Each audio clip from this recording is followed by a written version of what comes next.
News చూస్తున్నాం. ప్రధాని మోదీకి వైసీపీ అధ్యక్షుడు జగన్ లేఖ రాశాడు. ఇప్పటికే జగన్ పై దేశవ్యాప్తంగా భక్తుల ఆగ్రహం వ్యక్తం చేస్తున్నారు. తిరుమల లడ్డు వ్యవహారం వివాదాస్పదం కావడంతో జగన్ నష్ట నివారణ చర్యలు చేపట్టారు. ఈ నేపథ్యంలో ప్రధానికి జగన్ లేఖ రాశారు.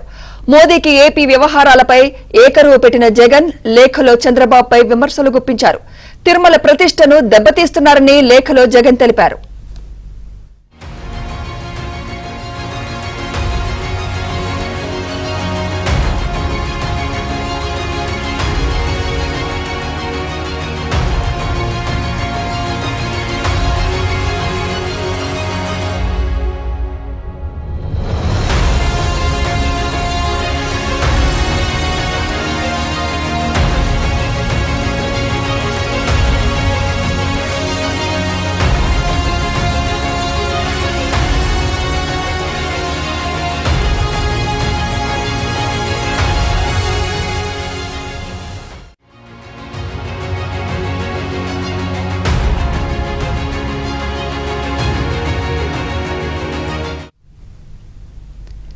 ప్రధాని మోదీకి వైసీపీ అధ్యక్షుడు జగన్ లేఖ రాశారు.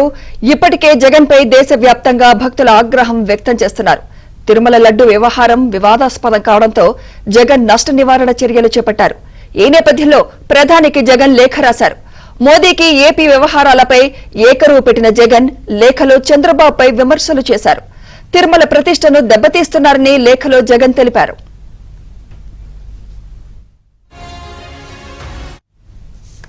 ఇదే అంశంపై మరింత సమాచారం మా ప్రతినిధి సత్య అందిస్తారు. సత్య, ప్రధానికి జగన్ రాసిన లెటర్ సారాంశం ఏంటి? సత్య, అసలు మాజీ ముఖ్యమంత్రి జగన్మోహన్ రెడ్డి ప్రధానికి కొద్దిసేపటి క్రితం 8 పేజీలతో లేఖ రాయడం జరిగింది. దీంట్లో ప్రధానంగా తిరుమల తిరుపతి దేవస్థానం అంశాన్ని 100 రోజుల పాలనకు సంబంధించి ఏదైతే కూటమి సమావేశం ఏర్పాటు చేసుకున్నారో దాంట్లో ముఖ్యమంత్రి ప్రస్తావించారు. తర్వాత ఈ అంశాన్ని పదే పదే ప్రస్తావిస్తూ కావాలని తమపై నెపాన్ని మోపే ప్రయత్నం చేస్తున్నారు. ఏదైతే తిరుమలలో చాలా ఉత్తమమైన ప్రాక్టీసెస్ ఉన్నాయో అక్కడికి ఏవైనా గీని తీసుకొస్తే కనుక అదే అడల్టరీ అంటే ఇమీడియట్గా దాన్ని తిప్పి పంపుతారు. అంతే తప్ప అక్కడ జరిగినటువంటి తిప్పి పంపిన గీకి సంబంధించినటువంటి రిపోర్టు లేదా అనవసరపు ఆరోపణలు చేస్తున్నారు. హిందువులకు సంబంధించి అతి పవిత్రమైన తిరుమల తిరుపతి దేవస్థానం విషయంలో ఇంత అమర్యాదగా అగౌరవంగా ముఖ్యమంత్రి మాట్లాడడం, చివరకు దీన్ని రాజకీయ ప్రయోజనాల కోసం వాడుకుంటున్నారంటూ కూడా ఆ లేఖలో పేర్కొనడం జరిగింది. నేరుగా ముఖ్యమంత్రి చంద్రబాబు పైన ఆయన విమర్శలు చేశారు. 100 రోజుల్లో ఆయన చేసింది ఏమీ లేదు. అటు ప్రజల నుంచి తీవ్ర వ్యతిరేకత వస్తున్న నేపథ్యంలో దాని నుంచి తప్పించుకునేందుకు ఈ అడల్టెడ్ గీ అని చెప్పి ఈ అంశాన్ని తెర మీదకి తెచ్చారు తప్పించి వేరే అంశం ఏమీ లేదు అని కూడా ఆయన వ్యాఖ్యానించారు. ఒక రకంగా 100 రోజుల పాలనలో ఏమీ చేసింది లేదు కాబట్టి తిరుమల తిరుపతి దేవస్థానాన్ని అడ్డం పెట్టుకుని రాజకీయంగా ప్రయోజనం పొందాలని ముఖ్యమంత్రి చంద్రబాబు చేస్తున్నట్టుగా గతంలో ఏవైతే మీడియా సమావేశం పెట్టి ఆరోపణలు చేశారో అవే ఆరోపణలను తిరిగి మరొకసారి చేసి ప్రధానికి లేఖ రూపంలో రాశారు. అయితే ఆ గీ ఎందుకు అడల్టెడ్ అయింది, దానికి గల కారణాలేంటి, రివర్స్ టెండరింగ్ అంశము దీనికి ప్రధాన కారణం అనే విషయం అయినప్పటికీ కూడా ఆ విషయాన్ని ఎక్కడా కూడా లేఖలో ప్రస్తావించినట్టుగా కనిపించలేదు. మొత్తం మీద ఓవరాల్గా తీసుకుంటే కనుక కేవలం అధికార పక్షం మీద ముఖ్యంగా చంద్రబాబు నాయుడు మీద విమర్శలు చేయడం, అదే సమయంలో తాము చేసిన తప్పును కప్పించుకునే ప్రయత్నం అయితే ఈ లేఖలో మొత్తం చేశారని మనకు కనిపిస్తుంది. దాదాపు 8 పేజీలతో ఈ లేఖ రాసినా కానీ ఎక్కడా కూడా బేస్లెస్గా ఈ లేఖ ఉందనేది మనకు స్పష్టంగా అర్థమవుతోంది.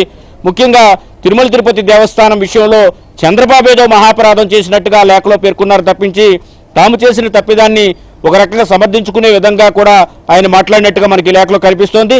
ఓవరాల్గా తీసుకుంటే కనుక కేవలం 100 రోజుల పాలనలో జరిగిన తప్పిదాలను తప్పించుకునేందుకే ఈ విషయాన్ని తెరమేకి తీర్చారనే వాదన అయితే తీసుకొచ్చారు. వైసీపీ గత కొన్ని రోజులుగా ఏదైతే వాదన చెప్తుందో అదే చెబుతోంది. అయితే కానీ ఈ అడల్టెడ్ గీ ఉన్నది, దాంట్లో యానిమల్ ఫ్యాట్స్ కలిసాయి, యానిమల్ సంబంధించినటువంటి ముఖ్యంగా ఆవు, పంది కొవ్వులకు అదేవిధంగా చేప నూనె కలిసింది అని ఏదైతే రిపోర్ట్ ఉందో దాని మీద మాత్రం నేరుగా స్పందించకుండా పరోక్షంగా రాజకీయపరమైన ఉద్దేశాలను ఆపాదిస్తూ ఈ వ్యవహారాన్ని చెబుతూ ప్రధానికైతే ఆయన లేఖ రాశారు.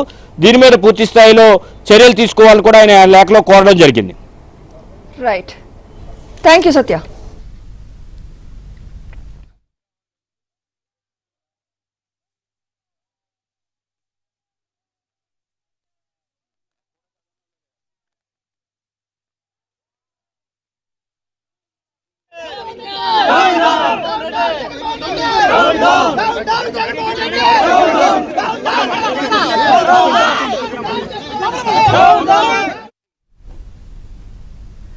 ప్రధాని మోదీకి వైసీపీ అధ్యక్షుడు జగన్ లేఖ రాశారు. ఇప్పటికే జగన్ పై దేశవ్యాప్తంగా భక్తులు ఆగ్రహం వ్యక్తం చేస్తున్నారు.